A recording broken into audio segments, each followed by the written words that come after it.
سوال نمبر 24، مسافر کے لیے روزہ رکھنا بہتر ہے یا نہیں رکھنا بہتر ہے؟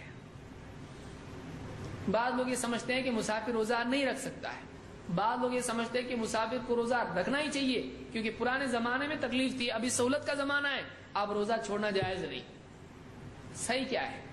صحیح یہ ہے کہ ایک آدمی اگر ایک دم اے سی والے پلین میں سفر کر رہا ہو اور اس کی مالش کرنے والے، ہاتھ پاؤں دبانے والے، ہوا اس کو کرنے والے بھی لوگ موجود ہوں اور اس کو کہیں بھی کوئی تکلیف نہ ہو، نہ بھوک لگے نہ پیاس لگے، کوئی تکلیف نہیں ہو، تب بھی اگر وہ روزہ چھوڑتا ہے تو اس کے لیے جائز ہے۔ کیوں؟ اس لیے کہ اللہ تعالیٰ نے جب سفر کے اندر مسافر کے لیے چھوٹ دی تو یہ نہیں بتایا تکلیف والے سفر میں چھوٹ ہے، بے تکلیف سفر میں چھوٹ نہیں ہے۔ اللہ نے جب سارے مسافروں کو چھوٹ دی ہے تو آپ اس میں اپنی طرف سے اجتہاد نہ کریں تو یہ اچھا ہے۔ یہ سارے مسافروں کے لیے چھوٹ ہے۔ اللہ تعالیٰ نے کیا فرمایا؟ فَمَنْ كَانَ مِنْكُمْ مَرِيضًا أَوْ عَلَى سَفَرٍ فَعِدَّةٌ مِّنْ أَيَّامٍ أُخَرَ، تو لہٰذا تم میں سے جو مریض ہو یا مسافر ہو تو وہ دوسرے دنوں میں روزے کی گنتی پوری کر سکتا ہے، یعنی وہ روزہ چھوڑ سکتا ہے چاہے کیسا بھی سفر کیوں نہ ہو، آسانی کا ہو راحت کا ہو، چھوڑ سکتا ہے۔ اب بہتر کیا ہے؟ روزہ رکھنا بہتر ہے یا چھوڑنا بہتر ہے؟ زیادہ سہولت آدمی کی کس میں ہے وہ اس کے لیے بہتر ہے۔ مثلا ایک آدمی رمضان میں گرما گرم میں روزہ رکھ لیتا ہے، سب کے ساتھ میں چل سکتا ہے، اور سفر میں لوگ روزہ اگر وہ روزہ رکھ لے، دوسرے بھی روزہ ہیں، سفر میں روزہ رکھنا جائز ہے، اگر وہ روزہ دوسروں کے ساتھ رکھ لیتا ہے روزہ ہو جائے گا اس کا۔ لیکن رمضان جب چلا جائے گا اور سب کھا پی رہے ہوں گے، گھر والے بھی، تو ایسے میں اس سے روزہ ہوگا نہیں ہوگا، مشکل ہو جاتا بعض لوگوں کے لیے روزہ رکھنا۔ عین شعبان آتا اور ایک دم شعبان ختم ہونے لگتا تب جا کر اس کے جاگنا شروع کرتا ہو کہ اب روزے میرے باقی، اور پھر لگاتار اتنا ٹائم باقی نہیں رہتا اس کا کہ روزے رکھ پائے، روزے رہ جاتے ہیں۔ پھر امام صاحب کے پاس آتا قضا کرنا کہ فدیہ دینا، کہ دونوں کرنا کہ دونوں نہیں کرنا، کیا معاف؟ تو آدمی اگر کوئی ایسا ہے جس سے بعد میں نہیں ہوتا، بعد میں تکلیف ہوتی اور ابھی سہولت ہے، تو افضل اس کے لیے ہے کہ وہ سفر میں روزہ رکھے۔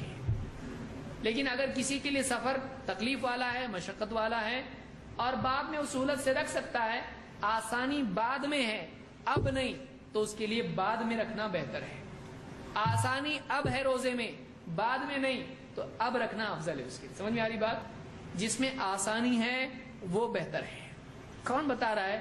اللہ کے نبی صلی اللہ علیہ وسلم۔ حمزہ ابن عمرو اسلمی رضی اللہ عنہ کہتے ہیں کہ انہوں نے کہا یا رسول اللہ، اے اللہ کے رسول، اجد بی قوۃ علی الصیام فی السفر فہل علی جناح، کہا کہ اللہ کے رسول میں روزے کی طاقت محسوس کرتا ہوں، یعنی میرے اندر طاقت ہے روزہ رکھنے کی سفر میں بھی، تو فہل علی جناح، اگر میں روزہ رکھوں تو کوئی حرج ہے اس میں؟ کیونکہ اللہ نے تو کیا کہا ہے، جو مسافر ہو وہ دوسرے دنوں میں روزہ رکھے، تو میں رکھ سکتا ہوں روزے میں، سفر میں روزے رکھ سکتا ہوں، تو اگر میں رکھوں تو کوئی مسئلہ ہے؟ یعنی نہیں رکھنا چاہیے کہ رکھنا چاہیے؟ فقال رسول اللہ صلی اللہ علیہ وسلم ہی رخصۃ من اللہ، یہ جو روزہ نہیں رکھنا جو ہے سفر میں، یہ اللہ کی طرف سے رخصت ہے، آسانی ہے، چھوٹ ہے۔ فمن اخذ بها فحسن، جو اس چھوٹ کو لے لے تو یہ اچھا ہے۔ ومن احب ان يصوم فلا جناح علیہ، اور جو روزہ رکھنا چاہے اس پر کوئی گناہ نہیں۔ اس کو امام مسلم نے روایت کیا ہے۔ سفر میں روزہ چھوڑنا اللہ کی طرف سے چھوٹ ہے، جو چھوٹ لے لے اچھا ہے، جو روزہ رکھے کوئی پرابلم نہیں، معلوم افضل روزہ چھوڑنا ہے۔ اصل کیا ہے روزے، کیونکہ اللہ نے ترغیب کس کی دی؟ چھوڑنے کی دی، تو افضل کیا ہے اس کے لیے؟ روزہ چھوڑنا۔ لیکن اگر آدمی کی حالت دوسروں کی یہ جنرل رول ہے، علی الاطلاق روزہ چھوڑنا افضل ہے سفر میں، کیونکہ اللہ نے اسی کی طرف اشارہ کیا ہے۔ لیکن اب کوئی آدمی ہے وہ رکھے کہ نہیں، اپنے اعتبار سے سوچے، تو اس کے لیے بہتر کیا ہے؟ آئیے دیکھتے ہیں۔ بخاری کے الفاظ ہیں، آپ نے فرمایا ان شئت فصم و ان شئت فافطر، اگر تو روزہ رکھنا چاہے رکھ، چھوڑنا چاہے چھوڑ.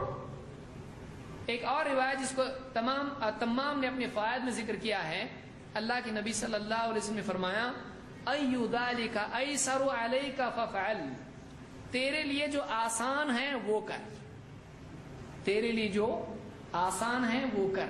اگر روزہ رکھنا آسان ہے بعد میں مشکل ہے رکھ، اگر روزہ چھوڑنا آسان ہے بعد میں مشکل ہے، بعد میں آسانی تیرے لیے بعد میں رکھ، اگر چھوڑنے میں تکلیف ہے.